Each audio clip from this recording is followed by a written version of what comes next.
Whoa! Rejoice budget gamers, your wait is finally over. Today in the home, we finally got our hands on AMD's all new Radeon 9000 series GPUs. So ever since the launch announcement, right, I've been like eagerly waiting to get my hands on one of these GPUs.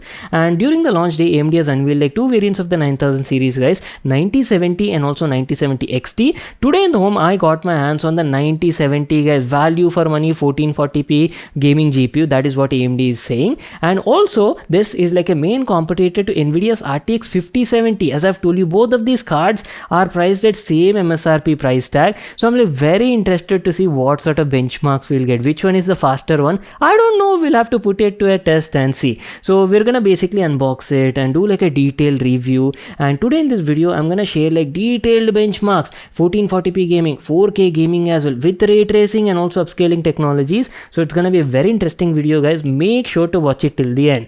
Without wasting any more time, let's get started.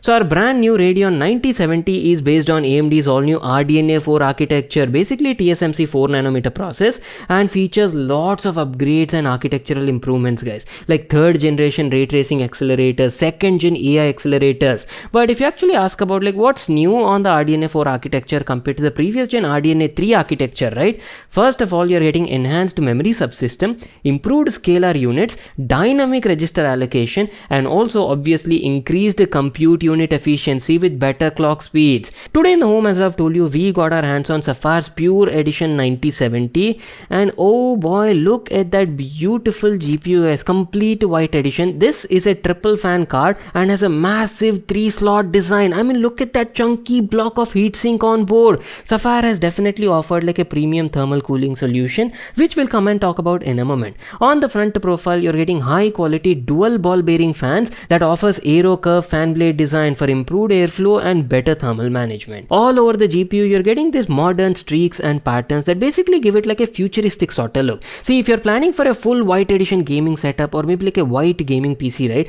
this would very well go in your build. Have a look at the back profile as well. You're getting an all aluminum full metal backplate, guys, and overall build quality feels definitely nice. Not only that, the newer 9000 series GPUs offer next gen connectivity, like you're getting PCI 5.0 support, HDMI 2.1 support, DP 2.1 support is also included. So that was basically like our overview on the design and build quality part. Let me give you a closer look and first of all tell you about the main specs and configuration of the Radeon 9070. This, as I've told you, is based on AMD's all new RDNA 4 architecture and features around 56 compute units, 56 RT accelerators, and around 112 AI accelerators, and offers a total peak AI tops of around 1165. If you ask about the clock frequencies, the game clock frequency is around 2210 MHz and the OC boost clock frequency of this card is around 2700 MHz, and the whole TDP for the Sapphire Pure Edition 9070 is rated around 245 watts. So that is basically it, our complete overview on the specs and hardware configuration of the new Radeon 9070. What I'll do is I'll quickly install this GPU in my test bench setup, and then we'll boot it up, do variety of testings, benchmarks, and we're gonna go in depth and talk about the overall performance and what sort of improvements we'll see. I'm like very excited for this. So before we directly jump over there, let me also quickly talk about the test bench setup I'll be using. See, I didn't wanted any sort of bottlenecks during my testing. That is the reason I went for like complete top-notch gaming PC setup, guys. So the CPU I'm using is from Intel. This is their Core Ultra 9 285K, which offers like 24 cores and 24 threads, so no compromise in the CPU section. I'm using 64GB DDR5 RAM clocked at 5600 MHz. And if you ask about the motherboard, this one is from MSI Z890 Carbon Wi-Fi edition, guys. Excellent motherboard, offers like superior overclocking as well. Last but not the least, if you ask about the power supply, see, rated power supply requirements for this Sapphire Pure 9070 is around like 650 watt, but ideally I'd recommend you to go for like 750 considering the entire configuration of this build.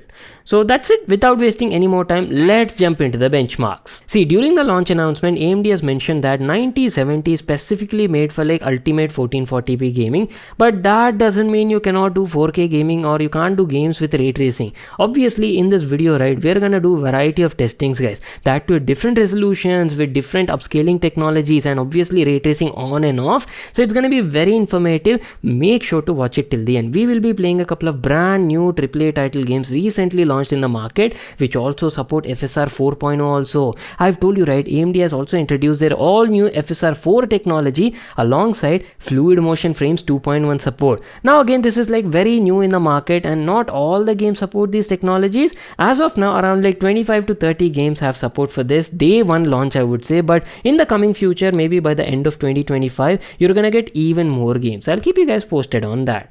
So anyways, let's start off with our all-time favorite Spider-Man series, guys, and that too, you're playing Spider-Man 2, which recently came out. And let me tell you, this is a very graphic intensive game and puts a lot of load on the hardware, and I've been testing this on all the recent GPU launches, so that is going to give you like a much better idea where does the new 9070 stand in today's market. So as I've told you guys, we'll be doing these testings at different resolutions. First, we'll play the game at 1440p resolution, very high graphic settings. I want to show you the raw rasterization performance at this resolution. Later, we'll toggle AMD's upscaling technologies and then check out what sort of improvements we'll get. So just sit back, relax, grab your popcorn, and hope you enjoy the gameplay. Oh, are you people looking at that? 1440p, very high graphics, no upscaling technologies turned on, raw rasterization performance. We were easily getting around like triple digit FPS, guys, 120 to 125 FPS on an average. That is actually quite promising, not bad at all, especially considering the price tag, guys, MSRP price tag that AMD has launched this card for. Let's quickly bump up the resolution to 4K, very high, native, no upscaling, nothing like that, and see what sort of results we'll get. I've told you, right, not just 1440p, the card is also capable of handling 4K gaming as well, so I'm like quite curious to check out the results. Even at 4K, very high graphics at Spider-Man 2, we were easily getting around like consistent 65 to 70 FPS, guys. I mean, a 70 class GPU being able to handle 4K gaming with a smooth 60 plus FPS? I'm getting very excited for this, guys. Promising results is what I can say. Let's actually quickly enable FSR 4.0 and frame generation 4.0 technology and check out the results. I've told you, right, AMD has vastly improved their upscaling technology. So unlike the previous FSR 2.0 series or FSR 3.0 series, the new FSR 4.0 actually utilizes AI, guys, based on that AI accelerators present on the hardware to improve the overall quality of upscaling, at the same time improves the FPS as well. And as soon as you enable FSR 4.0 at the same 4K very high, now we were getting almost like 160 to 175 FPS on an average. That is a whopping 2.5 times of performance improvement, guys. Muska gaming is what I can say. See, especially if you have like a high refresh rate monitor, maybe like 4K 144Hz monitor, right? 9070 is going to definitely push the limits on that monitor. I mean, look at this. Okay, so far the new upscaling technology and frame generation definitely looks promising, but how does this card handle ray tracing? I've enabled ray tracing at 4K very high, and obviously FSR 4 and frame generation is also turned on, and bam! This is the kind of result you can expect on the 9070 16GB. We were easily getting around like 55 to 60 FPS. Now that looks definitely promising. So the new 9000 series cards are very well capable of handling ray tracing, and also look at the quality of graphics. AMD has definitely improved the overall gaming experience with ray tracing with the help of their all new RT accelerators on the 9000 series GPUs. But as I've told you, 9070 was mainly designed for like excellent 1440p experience, right? So at 1440p very high, let me enable ray tracing and show you what sort of results you will get. Obviously FSR 4 and frame generation is also enabled, and this is the kind of result I was talking about, guys. I mean, with ray tracing enabled also, we were getting around like 160 to 170 FPS on an average on the Radeon 9070, guys. Now that is buttery smooth gaming experience, I would say, especially considering the price tag. Not just Spider-Man, I have also played a couple of other games as well, like Horizon Forbidden West, Black Myth Wukong, and obviously Cyberpunk also. So let's quickly move on to Horizon Forbidden West and check out the results. In this first test, we're playing the game at 1440p very high graphics, native performance, guys, no upscaling FSR turned on, and as you people can see, on an average we were getting around like 90 to 100 FPS. Quickly enabling FSR at the same 1440p 1440p very high graphics preset boosts the FPS from 90-100 to almost like 125 to 130 FPS guys. Consistent 100 plus FPS you can expect in this game. Jumping the resolution from 1440p to 4K at very high graphics preset and FSR enabled, you can easily average around like 85 to 90 FPS guys. Last but not the least, let's also move on to Cyberpunk 2077. Cyberpunk is also like a very graphic intensive game, right? I mean, it does support some beautiful ray tracing graphics. So we'll also test out this game at 1440p and 4K. So let's quickly check out the results. At 1440p very high graphics, basically native, no upscaling, no ray tracing turned on an average you were getting around like 90 to 95 FPS. Again, a consistent nearly 100 FPS experience on this AAA title as well. Quickly enabling ray tracing at 1440p resolution along with FSR and frame generation, you're still getting around like 90-95 FPS guys. I mean, with ray tracing enabled, obviously frame rate would come down a bit, but that is where FSR and FG come into play, right? So it was balancing out the FPS, and still overall result we were getting like a consistent 85 to 90 FPS. Quite satisfactory gaming experience at this resolution and preset. Quickly moving on to 4K gaming benchmarks, we're playing this game also at 4K, very high graphics and ray tracing, FSR, FG, everything is off. We were getting around like 40 to 45 FPS. Now obviously that was expected because Cyberpunk 2077 is a very graphic intensive game, right? Puts a lot of load at 4K resolution, but nothing to worry, simply enabling FSR and frame generation, right, along with ray tracing also set to high, you'll still get around like 55 to 60 FPS consistent. One more thing I forgot to mention is the OC boost clock frequency for the Sapphire Pure Edition 9070 was rated around 2700 MHz, right? But during my testing, if you people can have a closer look at the PC stats at the top left corner, the GPU is also able to hit around like 2850, 2900 MHz also out of the box. I didn't apply any sort of OC profiles guys. Everything is at stock settings only, especially at 1440p resolution. At 4K, it was max hitting around like 2750 to 2800 MHz. And also have a look at the thermals as well. Sapphire has actually done a good job with the cooling solution on this particular card. I'm not sure about the other variants, and even under like heavy gaming loads, right, the GPU was quite stable and temperatures were fluctuating only around like 53-54 degrees guys. Max I saw around like 55-56 degrees centigrade, which is like excellent I would say. And noise levels on the GPU are also like quite minimum and not at all disturbing during my testing. So as I've told you, in the last couple of weeks there were plenty of GPU launches happening, right? So obviously I'm gonna put this card to a test and also compare it with the competition as well.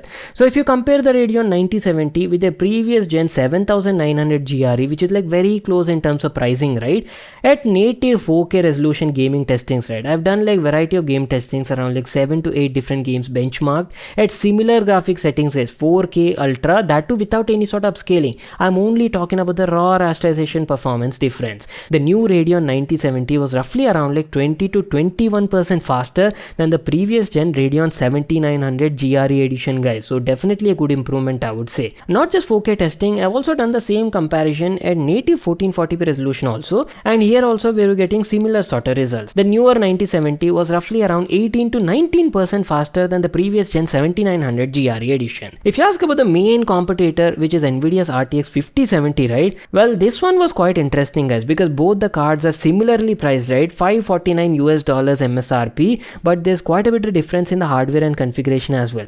Main difference would come in the VRAM memory. RTX 5070 features only like 12 GB of GDDR7 memory, whereas AMD has included like 16 gigs of GDDR6 memory on the 9070, and that offers a lot more benefits, especially if you do gaming at higher resolutions guys. And you people know, right, these days newer AAA titles consume a lot of VRAM, so 12 GB could not be sufficient for most of the games, especially if you're doing it like high graphics preset or maybe like higher resolution. That is where AMD's all new 9070 shines guys, because you're getting like extra 4 GB, right? So making it a bit more future proof side is what I can say. And not just for gaming purpose, if you do a bit of AI related work or maybe like productivity sort of stuff, right, that extra VRAM is definitely going to help you. And roughly on an average, right, the Radeon 9070 at 4K ultra gaming was around like 10 to 11% faster than the RTX 5070, and at 1440p ultra settings it was roughly around like 7 to 8% faster than the RTX 5070. Though keep in mind that this was the raw rasterization performance, no upscaling technologies were turned on, so no AI utilizations. But if you actually enable AI technologies like frame generation or maybe like upscaling technologies, DLSS 4, right, 5070 gets the lead. Not to miss out that the RTX 50 series also has support for multi-frame generation, right? That's sort of feature is not available on AMD's 9000 series GPUs. Again though, this is as of now. In future, we are not sure if AMD will release something like that. If you ask about the overall ray tracing performance, we've seen during the testing part, right, AMD has definitely improved their ray tracing performance on the newer 9000 series GPUs, but still could not beat the RTX 50 series in terms of ray tracing performance. The difference is not that big, it's around like 4 to 5% of performance improvement. But again, if you're a guy who doesn't do ray tracing at all, right, you're just looking at the raw rasterization performance, then obviously AMD gets the win. See, end of the day, it all comes down to the real world price. As I've told you, both the 5070 and 9070 have the same MSRP price of around $549 but we are not exactly sure about the pricing in the Indian market. If you convert the $549 to Indian rupee, right, with the GST tax and all of that, I believe the ideal price would be around like 55 to 57,000 rupees. But again, as I've told you, we are still not exactly sure about the real world price currently in the Indian market. Once the whole stocks arrive, market settles down, right, then I'll be able to comment on that. If you people actually got in touch with any of the retailers or store guys and got the pricing details, right, let me know in the comment section down below. I would definitely love to hear your thoughts also. So do share your feedback. So that's it. I hope you all enjoyed watching the video and got a lot of information. Make sure to smash that like button and subscribe to my channel for more such awesome videos. And I'll see you all in my next one.